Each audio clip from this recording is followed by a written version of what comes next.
Buenos días o buenas tardes. Voy a leer un salmo, el Salmo 78, y ahí vamos a compartir. Reflexión de Asaf, era un levita, Asaf. Presta atención, pueblo mío, a mi enseñanza y atiende a lo que te digo. Abriré en prosa mi boca y develaré enigmas del pasado. Lo que supimos una vez y nuestros padres nos contaron, no lo ocultaremos a sus hijos, a la generación posterior, al contar las alabanzas de Dios y las prodigiosas maravillas que Él ha obrado. Él estableció un legado en Jacob y la Torá entregó a Israel.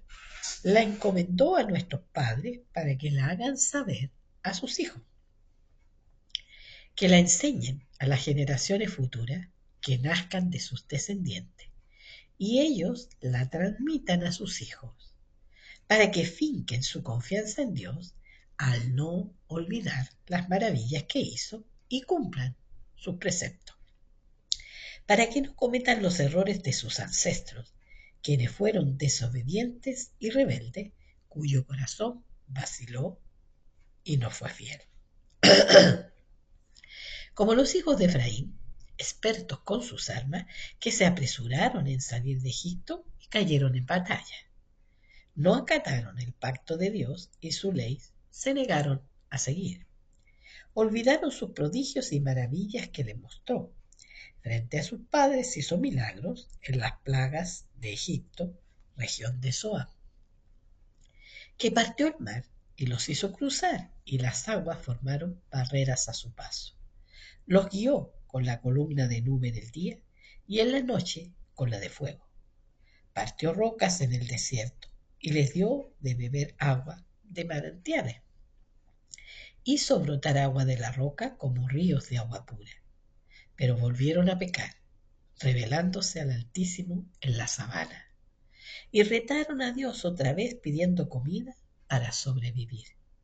Murmuraron contra Dios diciendo, a ver si puede servirnos una mesa de comida en pleno desierto. Si les hizo brotar agua de una roca como ríos, dudaron si podría darles pan y carne a su pueblo.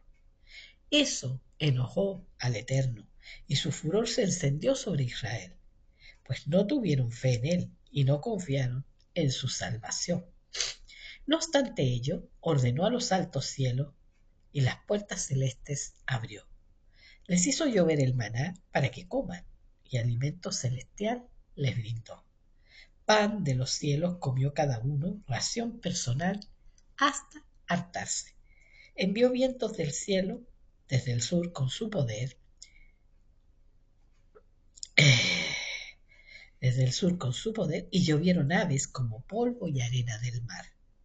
Caían mansas ante ellos en medio del campamento, alrededor de sus moradas, y comieron hasta saciarse por demás, y sus deseos complació.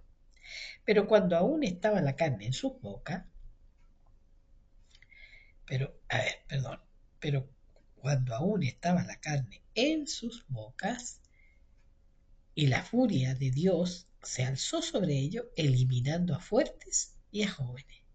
Aún así, siguieron pecando y no reconocieron sus prodigios. Y acabaron sus días y años en travesía fatal. Cuando sufrían, se arrepentían y volvían a buscar a Dios. Recordaban al Eterno, su protector salvador. Pero falseaban y sus lenguas mentían. Sus corazones eran desleales con él y no fiaron en su pacto. Dios piadoso les perdonaba su falta y no les exterminaba. Contuvo varias veces su ira y no desató toda su furia. Recordó que humanos eran de espíritu voluble e insensato. ¿Cuántas veces desconfiaron de él en el desierto y lo desafiaron? Una y otra vez probaron a Dios, al Santo de Israel, exigiendo milagros. Olvidaron pronto su poder, del día que los libró del opresor, que obró en Egipto sus prodigios y maravillas en esa región. Convirtió en sangre su río y no pudieron los egipcios beber. Les envió plagas de las fieras que los devoraban y ranas que los trastornaban. Acabó sus sembrados y plantíos con las langostas. Destruyó sus viñedos con el granizo y sus higueras con la escarcha. Encerró a sus ganados por la plaga y aniquiló a los del campo con rayos de fuego. Desató sobre Egipto su furia e indignación, castigo y ángeles malignos.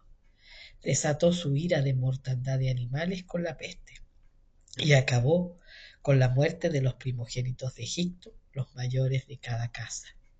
E hizo partir a su pueblo con gallardía y los condujo como un rebaño por el desierto.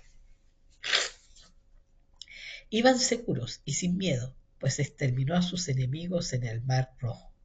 Los llevó al sitio asignado, el monte sagrado que había marcado. Luego expulsó a los pueblos que ocupaban su heredad, dispersándolos en franjas aledañas para que allí ubiquen sus moradas las tribus de Israel. Y ahí otra vez volvieron a rebelarse contra Dios y no respetaron sus preceptos.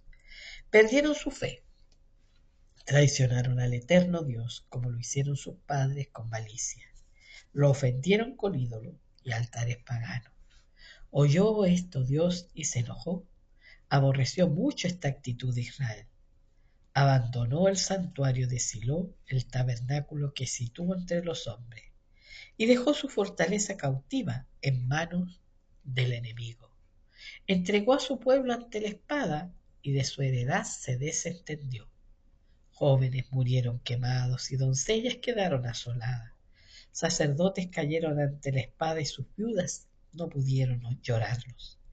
De pronto despertó Dios como si estuviera dormido, como un guerrero que sale de su embriaguez. Abatió a los enemigos, les infligió una derrota humillante. Luego desechó la morada de José y no distinguió a la de Efraín, porque prefirió a la de Judá y al monte de Sión que él quería. De allí construyó en lo alto su templo sagrado en la tierra que estableció para siempre, y trajo a David, su servidor, desde los corrales de su ganado, y lo escogió para que pastoree y guíe a Jacob y a Israel su pueblo. Y él los lideró con todo su corazón y con gran sabiduría los condujo. En este salmo se nos habla, perdón,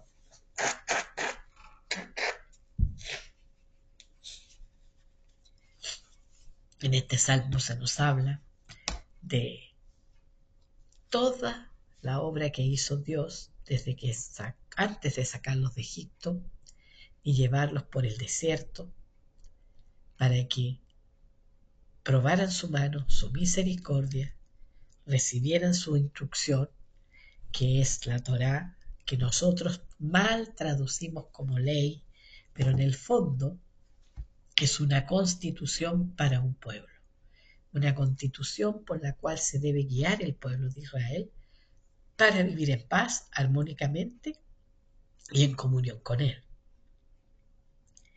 Y esto lo olvidó y lo ha olvidado hasta veces hasta el día de hoy, a través de toda la historia del pueblo de Israel, que es ejemplo para nosotros.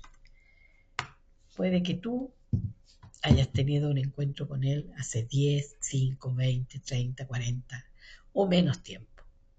Y viste cómo Dios obró en tu vida en forma milagrosa, sacándote de la confusión de las tinieblas en las que tú estabas y llevándote al reino de su luz. Pero una vez allí, empezaste igual que Israel, a acordarte de los ajos, de la cebolla, de las cosas que quedaron estables allí en Egipto y a tener esa añoranza por ello. Y eso ofende al corazón del Eterno, porque no agradecemos que Él nos haya sacado de esclavitud. Nosotros estábamos esclavos. ¿De qué? Del pecado, del mundo y de las tinieblas. Pero hemos sido trasladados al reino de su amado Hijo, donde hay una constitución que debemos respetar, que es los mandamientos. Todos dicen, el Señor Jesús fue el cumplimiento de la ley. Pero ese Señor Jesús ahora está dentro de ti, dentro de mí, por su Espíritu. ¿Para qué? Para seguir cumpliendo lo que llamamos ley o enseñanza o constitución, o más bien dicho, la instrucción del Eterno.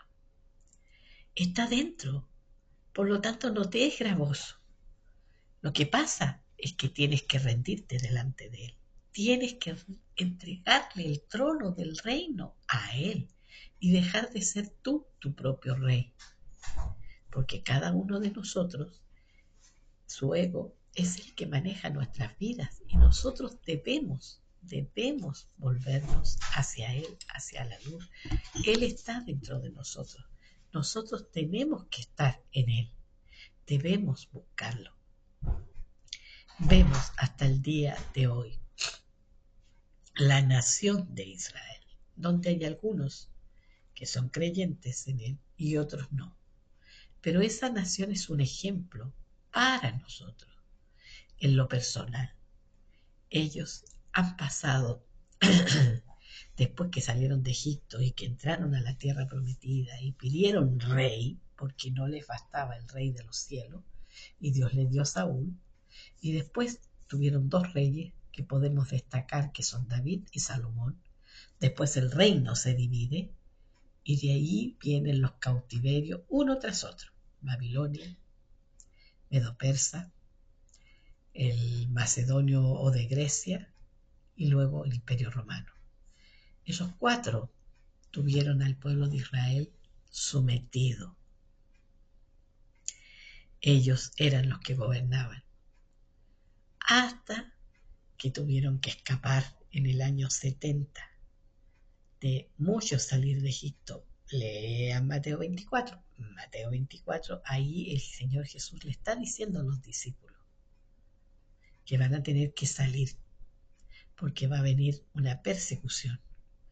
Y se fueron hacia Europa y se instalaron en Francia, en Italia, Portugal, hasta que en España los expulsaron en el 1400 y tanto, y se fueron yendo hacia Europa Oriental, instalándose en Hungría, en Austria, en Polonia, en Rumania, en Alemania.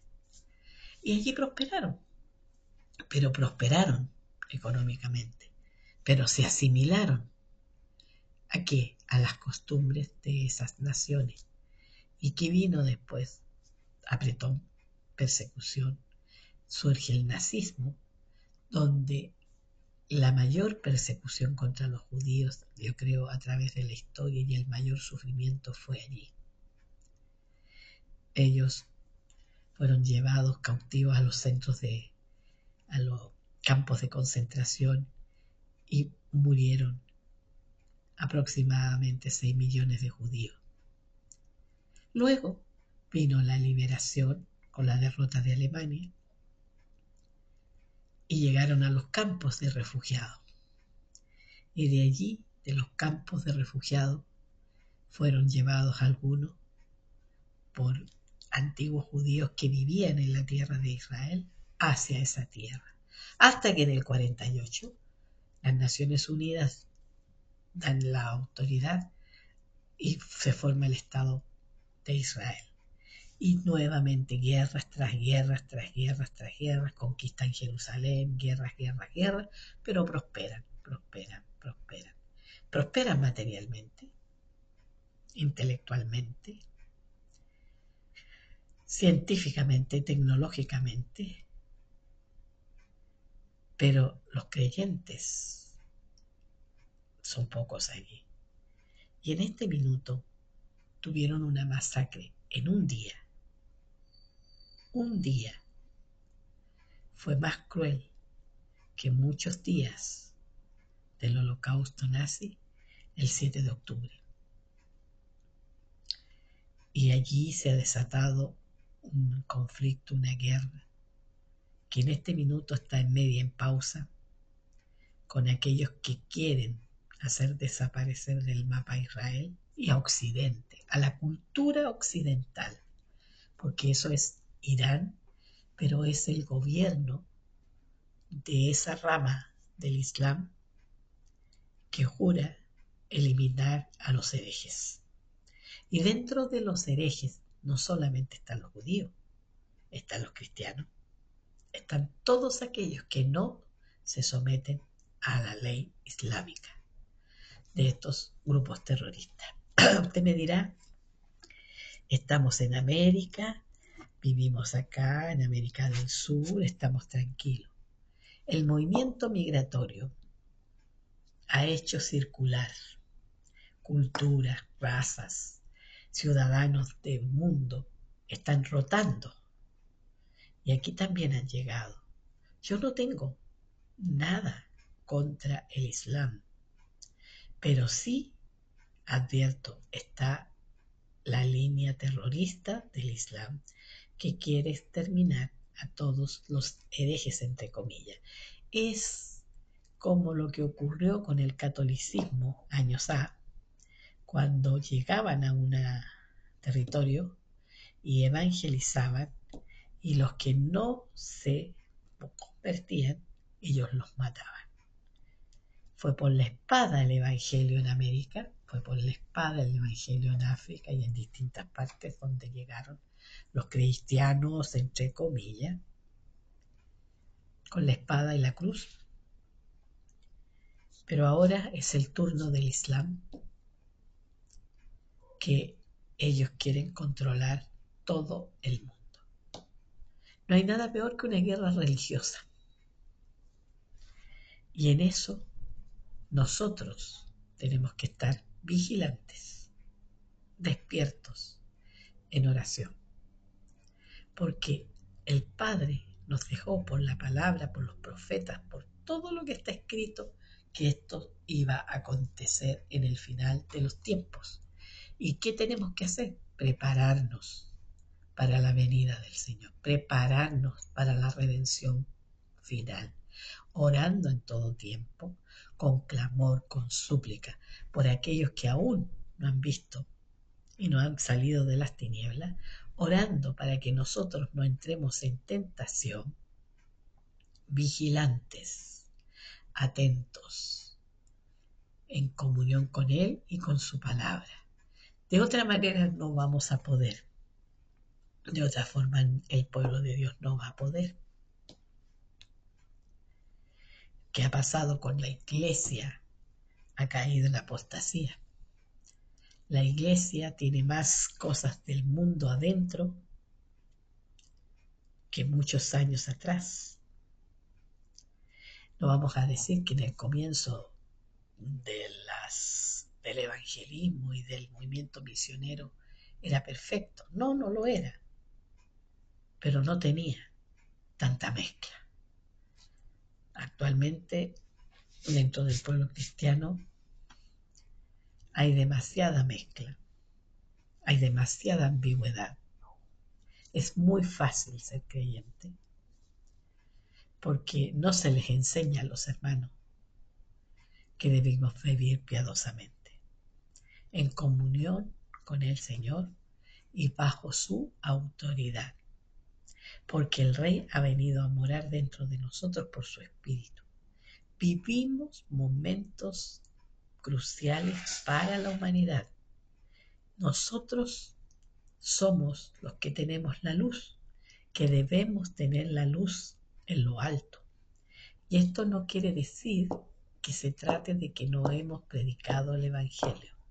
Por palabra, por mensajes, se ha predicado en todas partes. El problema es que tienen que ver a Cristo en nosotros, tienen que vernos que somos uno, tienen que vernos, ver el amor, porque lo único que vence las tinieblas, vence a la muerte, es el amor. Y nosotros no estamos reflejando esa realidad del amor de Dios. No se ve la misericordia. El Señor nos dijo que en los postreros días el amor de muchos se enfriaría, y es una realidad. Dentro de las mismas comunidades cristianas es una realidad que queda de hacer el bien hacia afuera. Ni hablar, ni hablar. Tenemos en este tiempo que estar atentos, estar en oración, estar intercediendo primeramente por nuestras familias, por nuestro país, por nuestros hermanos, por los hermanos de Latinoamérica, del mundo entero, porque las iglesias, porque el pueblo de Dios que está en las iglesias despierte, para que cuando suene la trompeta de que el novio viene, todas tengamos la lámpara, podamos encenderla porque tenemos aceite. Es momento de estar comprando aceite. Aún se puede comprar. Aún estamos a tiempo para lavar las vestiduras con la palabra, para planchar las arrugas de nuestro vestuario en el sentido espiritual. Este es tiempo del, por así decir, la última llamada. Estamos en el final. Si nos vamos a las escrituras, estamos en el final de los tiempos. Pero tenemos que despertar. No podemos decir, yo quiero que el Señor venga y me lleve. Porque si no estás en el amor, en la misericordia, siendo misericordioso con los demás, viviendo la vida de Cristo, no te vas a ir. Porque el Señor dijo, cuando yo venga, me tomaré a mí mismo, a lo que tiene mi naturaleza. ¿Y dónde está la naturaleza de Cristo en verdad? ¿Se está manifestando en nosotros? Examinémonos. Volvámonos al interior, volvámonos al espíritu, volvámonos a la palabra, volvámonos a la senda antigua, por así decir. No a las costumbres y cosas que han puesto muchos en las denominaciones, sino a lo que dicen las escrituras. Volvámonos a Él. No seamos como el pueblo de Israel que en el desierto tentó a Dios, pidió milagros, pidió esto, pidió lo otro. Dios siempre le otorgó. Pero una vez que ya lo tenían, se olvidaban. Recordemos el tiempo de los jueces. Cada uno hacía lo que bien le parecía y cuando venía la aflicción, cuando venía la opresión y la invasión, clamaban. ¿Y quién los salvaba? El Eterno. Para que nuevamente, una vez salvos, se volvieran a relajar. No es tiempo de relajo. Es tiempo de prepararnos. Es tiempo difícil. Es tiempo de amar. Es tiempo de hacer misericordia. Es tiempo de orar. Es tiempo de interceder. Es tiempo de clamar. Es tiempo de pedir fortaleza para resistir al enemigo en este tiempo. Es tiempo de comprar aceite para las lámparas. No nos dejemos engañar. El Señor viene. ¿Estás preparado? ¿Estoy preparada? ¿Cumplo con la demanda? Si no la cumplo, ponte cuenta. Es un llamado, una voz de alerta. Eso es lo que el Padre a mí me ha hecho decir. Quisiera gritarlo, quisiera exponerlo en todas partes, pero depende de ustedes que lo compartan. Si les gustó, denle un like para que se distribuya y tengan un buen día.